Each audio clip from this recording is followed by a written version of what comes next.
When reading the Quran, the translators use the terms unbelievers and disbelievers.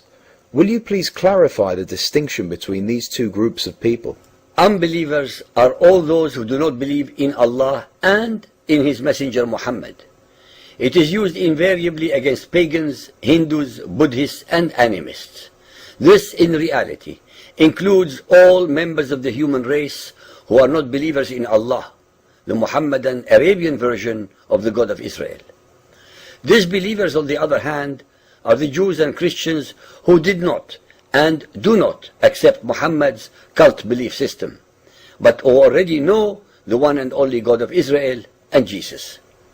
Muhammad and his Quran had declared total and unremitting war 1400 years ago against all of humanity unless and until they are all converted, subjugated, or slaughtered. The Quranic verses are very clear, precise, unambiguous, deadly, and totally immoral and disgusting. If the Almighty wanted humanity to believe in Him and only Him, He would have easily programmed them to grovel to Him forever.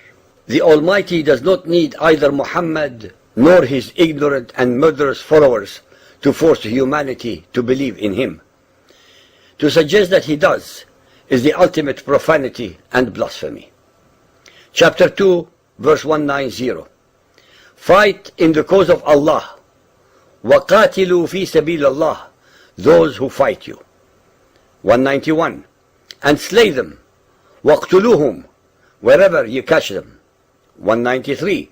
And fight them. وَقَاتِلُوهُمْ, on until there is no more tumult or oppression.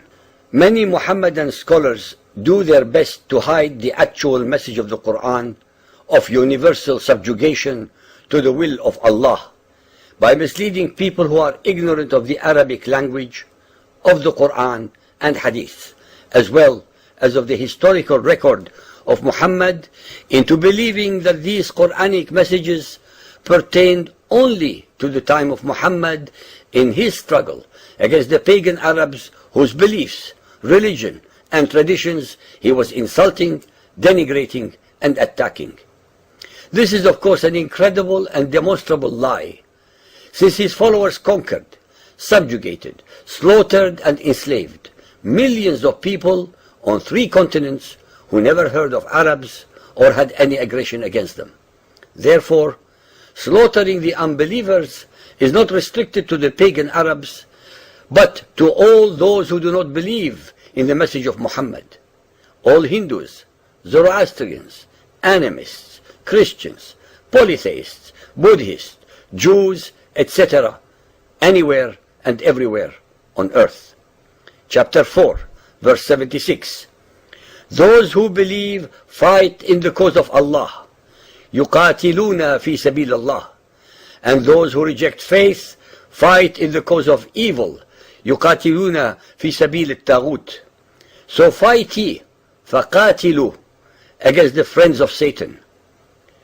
Those who reject faith are obviously all humans who do not follow Muhammad or his message. Chapter 5, 51. O ye who believe, take not the Jews, Yahud, and the Christians, Nasara, for your friends and protectors. They are but friends and protectors to each other. And he amongst you that turns to them for friendship is of them. Chapter 8, 55. For the worst of beasts in the sight of Allah are those who reject Him. They will not believe. لا يؤمنون. Chapter 8, 67. It is not fitting for an apostle that should have any prisoners of war until he has thoroughly subdued the land. Allah, the God of Muhammad, the most merciful and compassionate, forbids Muhammad from taking prisoners of war from among the unbelievers.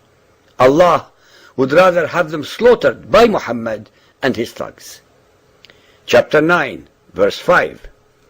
But when the forbidden months are past, then fight and slay, فَاقْتُلُوا, the pagans, mushrikina, wherever you find them, and seize them, beleaguer them, and lie in wait for them in every stratagem of war. Chapter 9, 29. slaughter, قاتلوا those who believe not in Allah, nor the last day, nor hold that forbidden which has been forbidden by Allah and His Apostle, nor acknowledge the religion of truth, that is Islam, even if they are of the people of the book, until they pay the jizya with willing submission and feel themselves humiliated. Al-Tabari, chapter 986, explains, do not seduce the Jews or Christians, for incumbent on them is to pay the jizya, protection tax. The Muhammadan conquerors needed to levy taxes on their victims and did not want them to convert and hence be absorbed. Chapter 9, verse 30. The Jews call Uzair a son of Allah, and the Christians call Christ the son of Allah. That is a saying from their own mouths. In this, they but imitate what the unbelievers, الَّذِينَ كَفَرُوا, of old used to say. Allah's curse be on them, how they are deluded away from the truth. Chapter 9, 73. O Prophet, strive hard, jahid, against the unbelievers, al-kufara, and the hypocrites, munafiqeen, and be firm against them. Their abode is hell, an evil refuge indeed. Chapter 47, verse 4. Therefore, when you meet the unbelievers, الَّذِينَ كَفَرُوا, smite at their necks. Chapter 71, 26. And Noah said, O my Lord, leave not of the unbelievers, kafirina, a single one on earth. Ladies and gentlemen who are listening, be aware that there is not a single verse in the whole of the Quran that prescribes mercy towards the unbelievers. Chapter 72, verse 15.